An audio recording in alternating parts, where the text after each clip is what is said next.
Things were good until I think about 6th grade. My mom got laid off.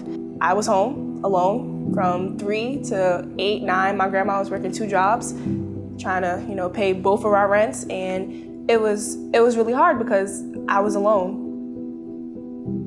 During that time being alone, it hurt because I was scared, so terrified. I think that lowered my self-esteem, lowered how I looked at myself, and actually didn't want to be here no more. I went to school and told my teachers, I want to die, and I had to go to the hospital. I was on suicide watch because I really didn't want to be here. I had my one friend Donna, and she supported me through the whole thing, and she's the one who actually told me about New City. Donna really helped me because I didn't even know she was going through the same thing I was going through. I remember one time I came to school crying really bad, and Donna took me to the bathroom and started praying with me. That just showed me how great of a friend she is, because what person would go in school and take a girl to the bathroom and start praying with her? So my first few months, I really didn't do much.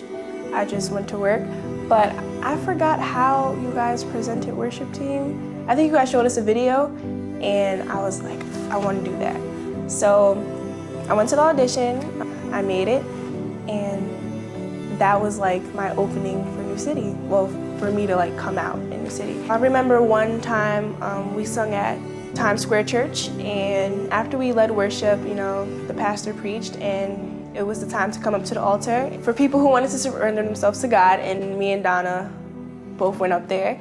The message that the preacher was saying was just so powerful that we both started crying. Crying to the point where Miss Day had to come up and she started to pray with us.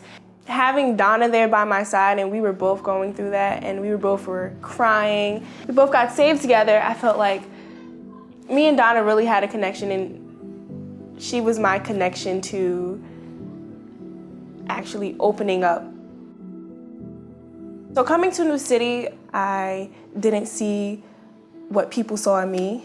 So it was I don't see what you see. And that's when I came here, you guys saying oh, you seem confident. And I'm I don't see that in myself. The adults want a connection with you. They want to build a relationship and bond with you. And that makes me feel there are people who actually cares. We don't have that as teens, to have an adult that actually cares about us.